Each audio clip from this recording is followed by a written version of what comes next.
A very good evening to you.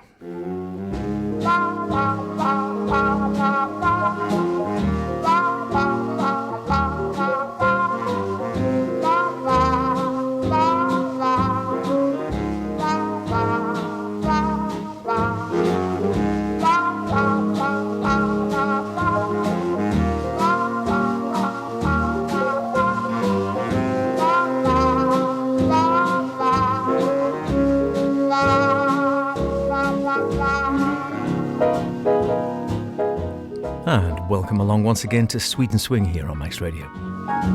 My name's Howard Kane, Friday evening. Lovely, as always, to be together with you. And what have we got this evening? Bit of Gene Krupa, some Teddy Wilson, more from Flanders and Swann, a twofer suggestion from Father Sean. But to start off, a little bit of Liza.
Ah, yes, good way to get going. Liza with Willie Bryant and the orchestra.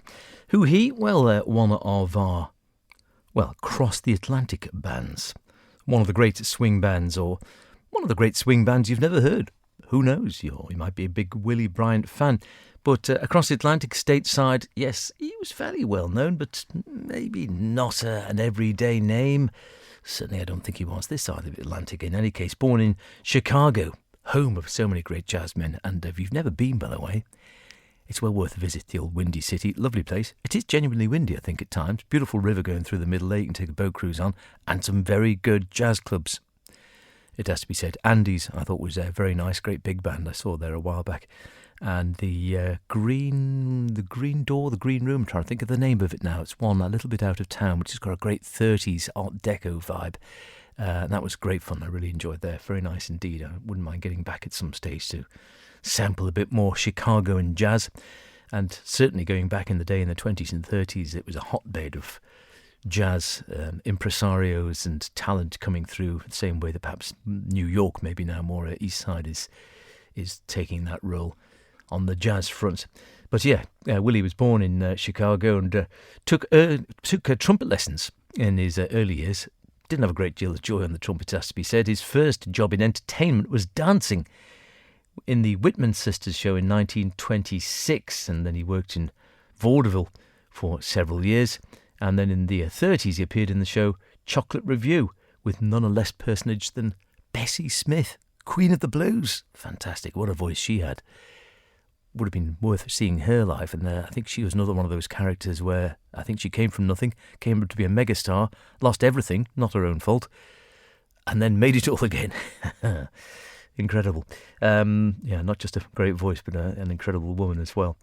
And then he put his first big band together in the mid-30s, 1934, which at times included a man coming up shortly. We're going to hear Teddy Wilson. Also had the likes of, Cozy Cole, Johnny Russell, Benny Carter, Ben Webster, Eddie Durham. Yes, a lot of the brilliant players they went on to be. He was like a sort of young Art Blakey, wasn't he? And they recorded 6 times, that band, between the 35 and 38, mid-30s. And Brian did sing on a few of them. And he went on to be an actor and a disc jockey and work in R&B and worked in TV a bit and hosted Uptown Jubilee, which was a short-lived, I'm assured, all-black variety show which used to go out on CBS televisions on Tuesday nights. Top marks, 10 out of 10, if you ever saw that one back in the day. We're going to stay, I think, on the other side of the Atlantic for a bit of this man, Paul Whiteman and his orchestra, and see if you can guess who's on the vocals.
By myself, ain't misbehaving, saving my love for you. I know for certain the one I love, I'm through with flirting, it's just you I'm thinking of. Ain't misbehaving, saving my love for you, oh for you. Like Jack Horner in the corner, don't go nowhere, what do I care? Your kisses are worth waiting for, believe me. I don't stay out late, don't care to go. I'm home about 8, just me and my radio. Ain't misbehaving, saving my love for you.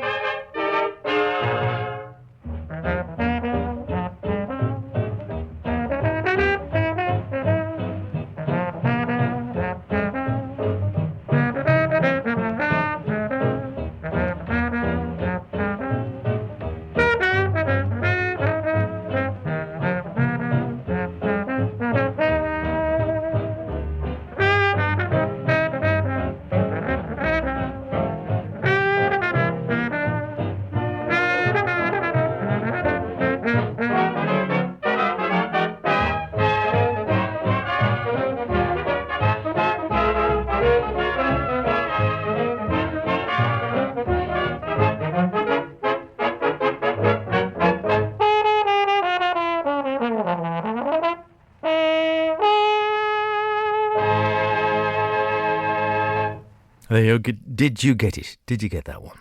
Were you shouting at the radio or shouting out now? On the vocals, of course. Did the trombone give it away? Jack Teagarden with Paul Whiteman and the orchestra back in the 1920s, late 20s, I think that would be, or thereabouts. Jack Teagarden, self-taught, of course, and so he, like a lot of self-taught people, if someone hasn't shown you and told you this is what you can do and can't do, then you just go and do your own thing. And it's quite often the case. I'm thinking one of my great favourites on the modern scene, John Sermon, started playing baritone, and he took up the baritone because back in the day, in the early 60s, it was in a second-hand shop, and it's true, we asked him when we interviewed him, he said, yeah, it was in a shop there, and it was bigger than the tenor or whatever, and I thought it was better value for money. So we bought the baritone and sort of taught himself. No one told him he shouldn't be getting some of the high notes he got out of the baritone. He couldn't go that high on the register. He just did it. And so it became known then, it became part of his signature, these high notes. And the same with Jack Teagarden. He developed lots of unusual alternative positions compared to classically trained trombonists and special effects on the instrument, and is often seen as perhaps the most innovative jazz trombone stylist before bebop came around. Pee Wee Russell calling him the best trombone player in the world. And he was, like a lot of musicians, freelancing around, but come the Great Depression, then he was a bit worried about financial security. Who wouldn't be, frankly? And so he signed an exclusive contract to play with Paul Whiteman from 1933 through until 1938. And that kept him, kept the wolf from the door, as they say, kept him in work with a really well-known big band leader there. Relative financial security compared to being, I assume, a freelance musician. And then afterwards, in the 40s, joined Louis Armstrong's All Stars and then formed his own band in the early 1950s. Good sound, that, isn't it? Good sound. Yes, we've got a bit of a twofer coming up in a few minutes, and we will have a little bit of Teddy Wilson, who we mentioned earlier on. I actually dug one out. You'd think I put these together carefully, wouldn't you? But yeah, a little bit of coincidence. Some Bing as well, bit of that sentimental side of Bing Crosby.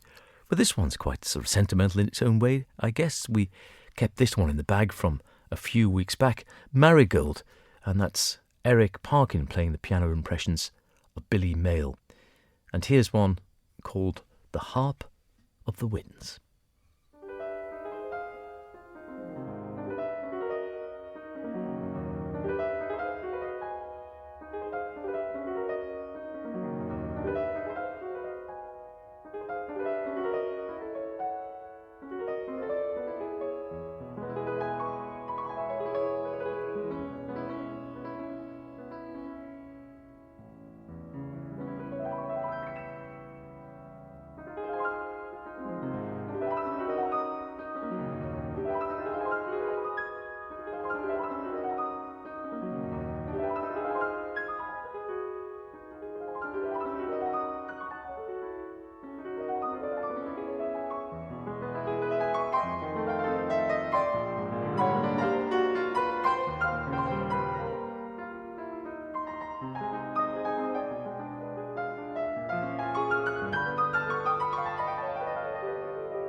Lovely stuff. One of the perhaps lesser known, I don't know, tunes by Billy Mayle.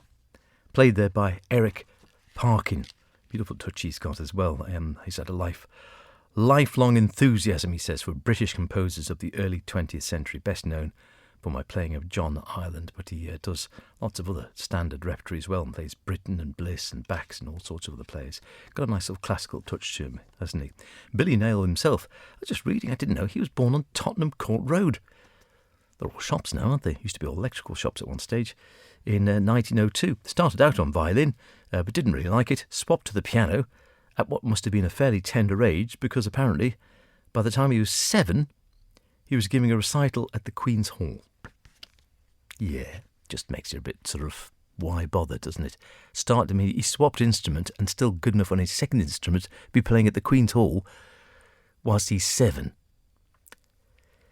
Yeah, I just keep looking at the saxophone I bought in lockdown and thinking, I'm not going to get to Ronnie Scott's at this rate. Barely mastered a scale yet. More practice needed, but then I'll have to retire. No, we're not going to get anywhere, are we? Anyway, it's hello to Father Sean. Father Sean over there in Ireland. A very good evening to you, Father Sean. Long-time listener to Sweden Swing, both before he retired, when he was working out in the Philippines, and now, hopefully, enjoying a happy, peaceful and musical retirement over there in his home country. I'm saying it's your home country, I think it is, isn't it? Yeah. Over in Ireland there. Knew the Isle of Man and came here as a young whippersnapper, I believe, and around Liverpool. Knows all the area very well. And often drops us a line from time to time, as he did only at the beginning of this month. Hello, Howard, he says. Today, Met Éireann, our meteorological service, announced that July was the wettest on record.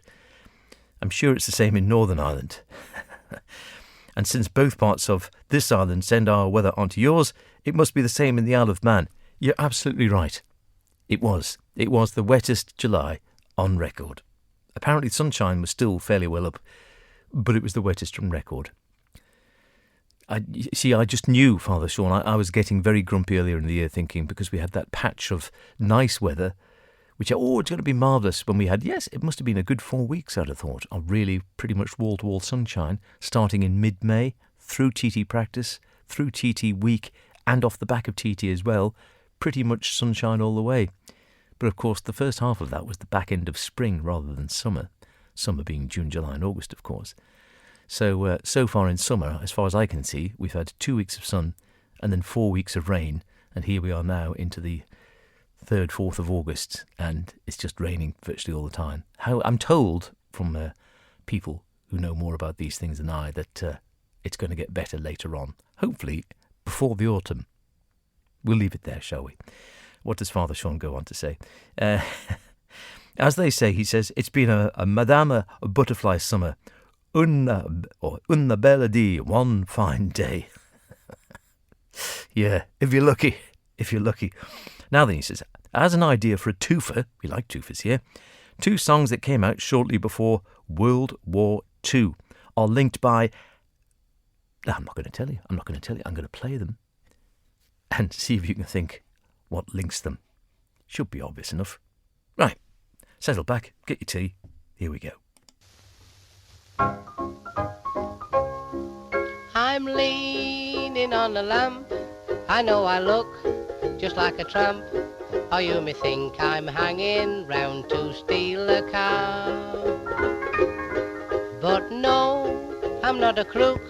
And if you think that's what I look, I'll tell you why I'm here and what my motives are. I'm leaning on the lamppost at the corner of the street in case a certain little lady comes by. Oh me, oh my, I hope the little lady comes by. I don't know if she'll get away, she doesn't always get away, but anyhow I know that she'll try. Oh me, oh my, I hope the little lady comes by. There's no other girl I could wait for, but this one I'd break any date for.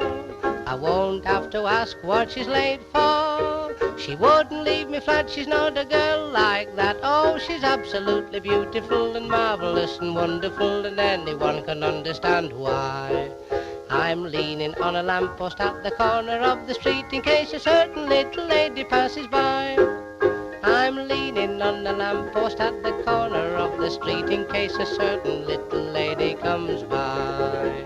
Oh me, oh my, I hope the little lady comes by. I don't know if she'll get away, she doesn't always get away, but anyhow I know that she'll try. Oh me, oh my, I hope the little lady comes, but I did bum bum, there's no.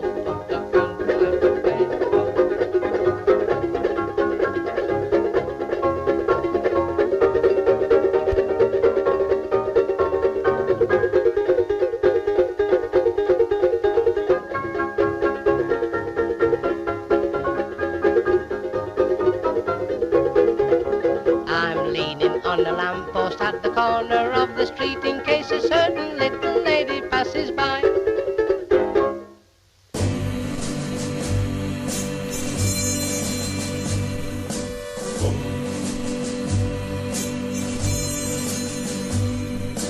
Underneath the lantern by the barricade, darling, I remember the way you used to wait.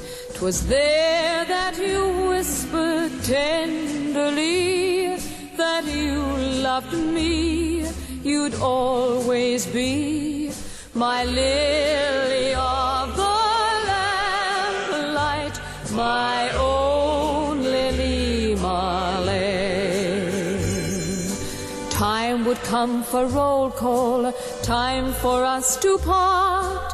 Darling, I'd caress you and press you to my heart, and there 'neath that far-off lantern light, I'd hold you tight, we'd kiss goodnight, my lily of the lamplight, my own Lily Marlene.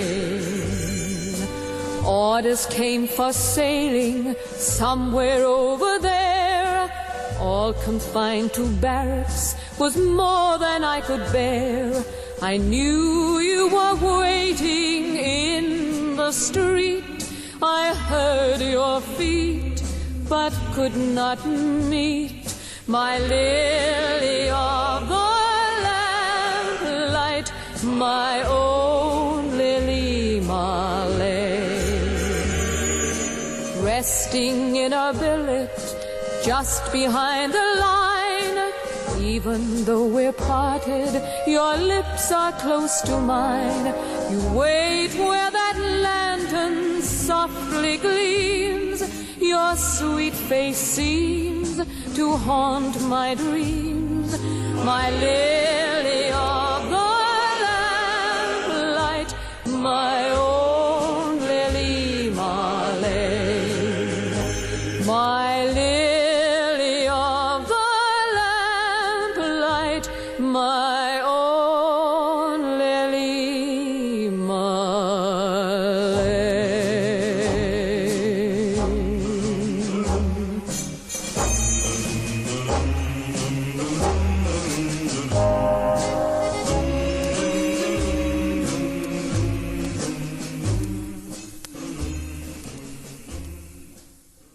Dum dum da dee da. There we go. That's a nice little twofer you wouldn't think of putting together, would you? No, an unusual one. I'm sure you got the link. It was indeed lamplight, or lamps, leaning on the lamppost and underneath the lamplight. Well spotted. A great one there. I can't take the credit for that. Father Sean over in Ireland, well done to you, and thank you for that suggestion. Great fun. An ideal twofer, as he says. And, of course, the first has an Isle of Man connection through the statue of George Formby, famously there in the centre of Douglas. It must be one of the most photographed statues on the Isle of Man. I'd have thought every time I go past, there's someone sitting next to him or copying his pose or whatever, doing selfies there, something along the lines. Wonderful idea, and great, that link. Must go and watch No Limit again, haven't seen it for a long time. And as Father Sean says, plenty of versions of Lily Marlene in many languages recorded by contemporary singers. Well, not contemporary anymore, but I'm sure you recognised Vera Lynn. I was going to play Marlene Dietrich, but I thought, no, let's do it in English with Vera. Seems right somehow for Sweet and Swing. Although I do like Marlene Dietrich, it has to be said. And Father Sean ends up by saying, let's hope that one of Noel Gay's songs from Me and My Girl will find an airing before too long in these parts. The sun has got his hat on. Yeah, I think that just might be too good to be true.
The wonderful Teddy Wilson, a wonderful pianist and orchestrator as well. Too good to be true. And no lineup for that, but I know he played with pretty much anyone who was anyone. Benny Carter and you name it, Louis Armstrong, Jimmy Noon, Willie Bryant, all sorts of people he played with. Willie Bryant we heard earlier on, of course, but he got around a fair amount. Too good to be true. Hopefully it's not too good to be true that we will see summer return before summer is finished. That's what we're hoping for in any case. Listening to Sweet and Swing with myself, H, here on Manx Radio. Always a pleasure to have your company. Still to come, and we do have a little bit of the sentimental side of Bing Crosby, jazz in the classics, and some Gene Krupa. What more could you want? What more could you want? In the meantime, a short science lesson, courtesy of Flanders and Swann. The first law of thermodynamics. Heat is work and work is heat. Heat is work and work is heat. Very good. The second law of thermodynamics. Heat cannot of itself pass from one body to a hotter body. Heat cannot of itself pass from one body to a hotter body. Heat won't pass from a cooler to a hotter. Heat won't pass from a cooler to a hotter. You can try it if you like, but you'd far better not. You could try it if you like, but you're far better not. Cause the cold in the cooler will get hotter as a ruler. Cause the cold in the cooler will get hotter as a ruler. Because the hotter body's heat will pass to the cooler. Cause the hotter body's heat will pass to the cooler. Heat is work and work is heat and work is heat and heat is work. Heat will pass by conduction and Heat will pass by conduction and Heat will pass by convection. Heat will pass by convection and Heat will pass by radiation. Heat will pass by radiation. And that's a physical law. Heat is work and work's a curse. And all the heat in the universe is gonna cool down. Because it can't increase, then there'll be no more work and there'll be perfect peace. Really? Yeah, that's entropy, man.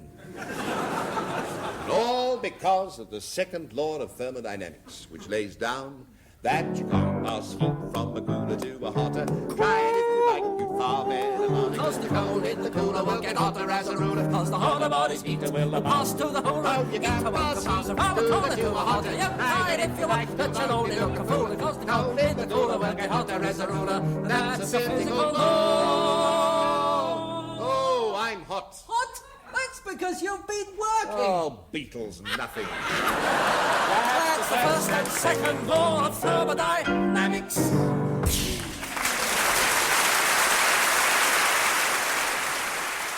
The ever-wonderful Flanders and Swann. Only they, I think, would think of putting the first and second law of thermodynamics to music and making it to a comic review number. Yes, amazing. And it sounds so easy and it's so skilled, the lyrics and the piano playing of Donald Swann as well, of course, which makes so much, and the melding of their voices. It was just a magic combination. Taken from their second collection, At the Drop of Another Hat, which I think was recorded around about the late 1950s. Just trying to see whether the CD has any details on the inside. It's probably bound to be hidden somewhere on the line. Yes, it says, since their last season in London, Michael Flanders and Donald Swann have been captivating audiences all over the world with their disarming blend of wit and nonchalant humour. A brilliant season on Broadway, followed by an equally successful tour of America and Canada. Now they've returned to the UK with another hat, packed with fresh and devastating material. Those Swandophiles. That's a great name for fans of Flanders and Swann, isn't it? Swandophiles. Those Swandophiles who've had the fortune to see the new show at the Theatre Royal in Haymarket will find that some items are missing from this disc.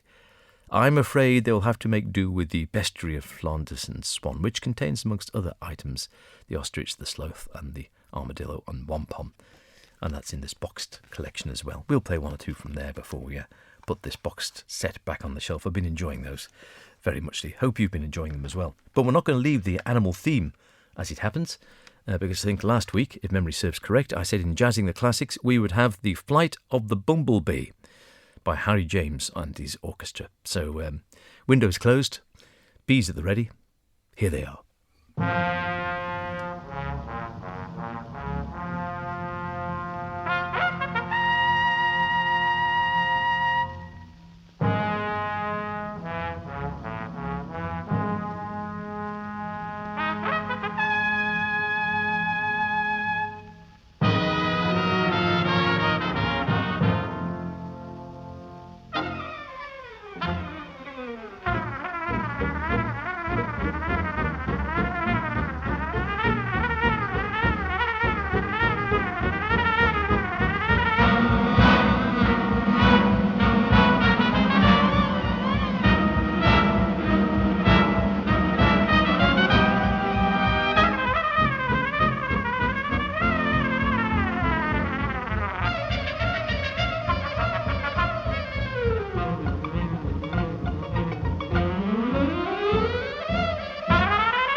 And that is pretty fine trumpet playing, isn't it? Or cornet playing there.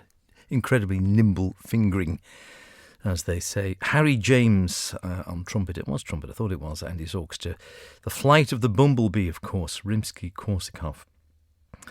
And yes, just looking at the lineup there, it is actually Harry James himself taking the starring role there as the slightly animated bee. And then we also have Claude Bowen and Al Streams on trumpets as well, and the likes of Claude Lakey on trumpet and saxophone, and yeah, a whole host. I won't give you the whole lot. Suffice to say, darn good, I thought, didn't you? I'm not quite too sure I could get my fingers to move that quickly. Gene Krupa, I found this one lurking around. I think I might have featured it a while back. Got a couple of new ones came through from our friends at Abbott quite recently, which I thought would feature nicely here on Sweet and Swing, so I'll be digging those out in the next week or two. Not going to tell you who they are, partly because I think it'd be a nice surprise, and partly because I can't actually remember. Anyway, for now though, I can remember. This is going to be the Gene Krupa Trio, and let's have a bit of boogie. How about that? And of course, being Gene Krupa, what else would it be but a drum boogie?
Ah, that's the way to do it.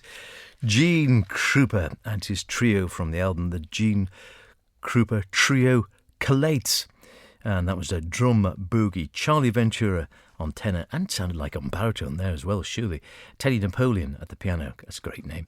And Gene Krupa, of course, at the drums. And looking at the original notes from the 10-inch LP, it said the Gene Krupa Trio by any standard is one of the most exciting and musical small groups to appear in years. The idea of reuniting Gene's trio, which first reached fame with the Krupa Big Band of the 40s, was a very happy one. It was success from the start. Gene's drumming never better, and he swaps musical ideas with Charlie Ventura's saxophone and Teddy Napoleon's piano like the master he is. The trio is truly three men, but with a single musical thought, and it's good every time.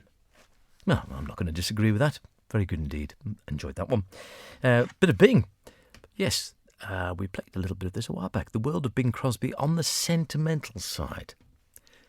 Is all Bing sentimental? I don't know. It's always sentimental to me because it brings back memories of Christmas and the old maestro and when I was a kid growing up, because Bing would never be a million miles away from the stereogram. So, yeah, instantly brings me back there. And I'm sure I'm not alone in those sort of thoughts. And linking Bing and Christmas. But, you know, Bing's too good just for Christmas, isn't he? Here he is, a man and his dream.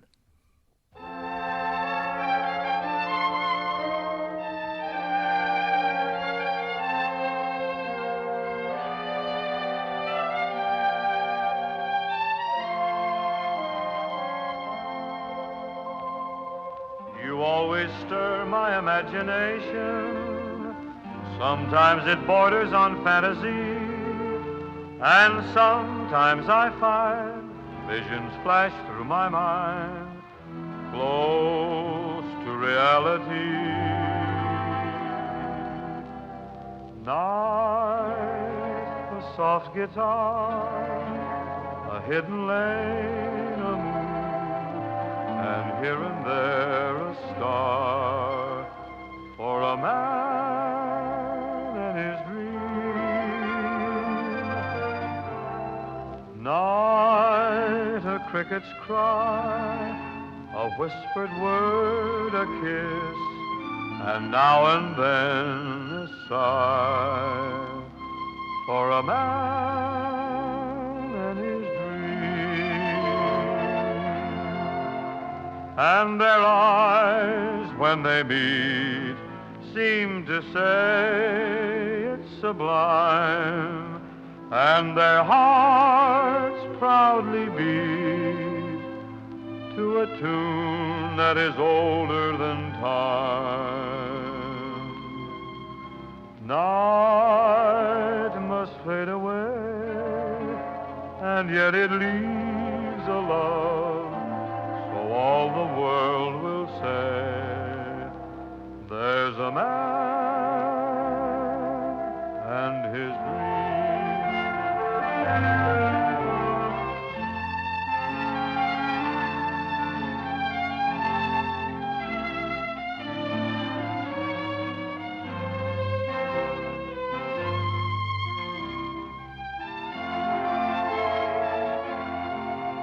and their eyes, when they meet, seem to say it's sublime, and their hearts proudly beat to a tune that is older than time. Night must fade away, and yet it leaves a love, so all the world will say there's a man and his dream.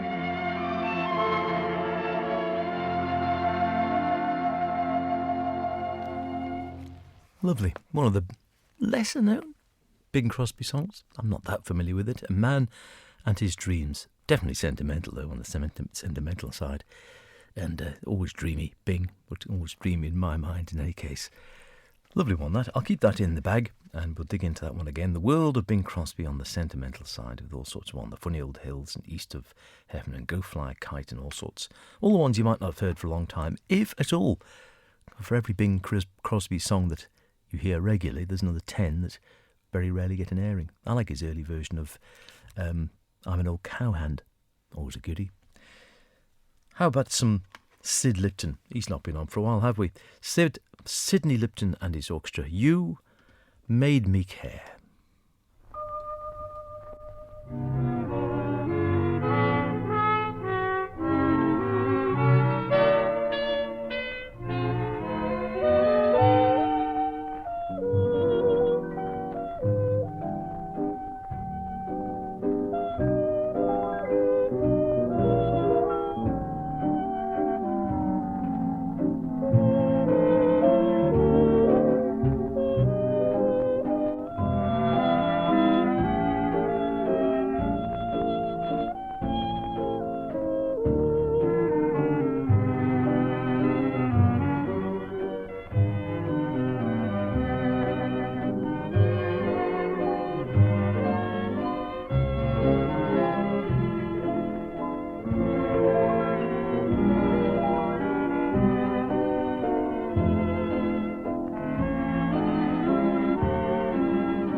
Very nice too. I think that was Celia singing on that one. I was just trying to look to see if it lists the vocalist, but Sidney and Celia Lipton, You Made Me Care.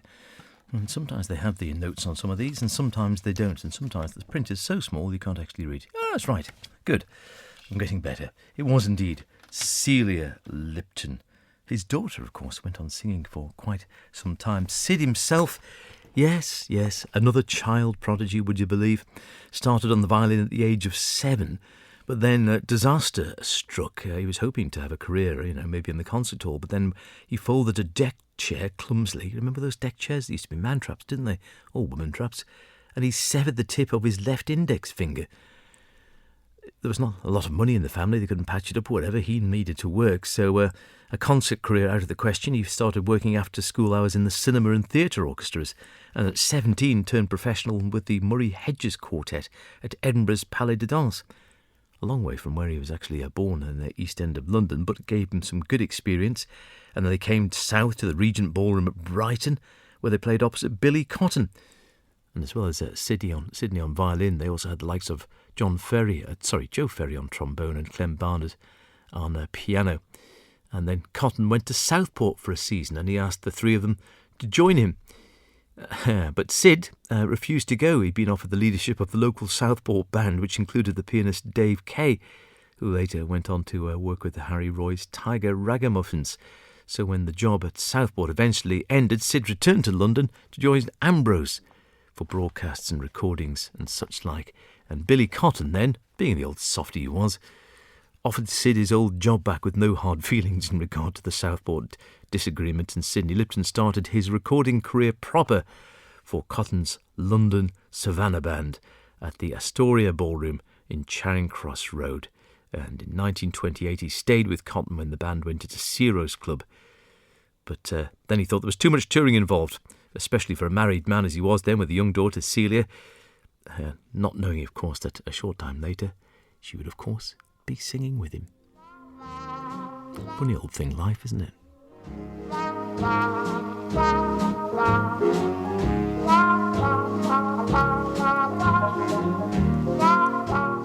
Well, there we go. That about wraps it up for another session. Hope you've enjoyed it. Howard Kane at manxradio.com. If you fancy dropping me a line, love to hear from you anytime with any ideas or thoughts. Look after yourselves. See you next week. Cheerio.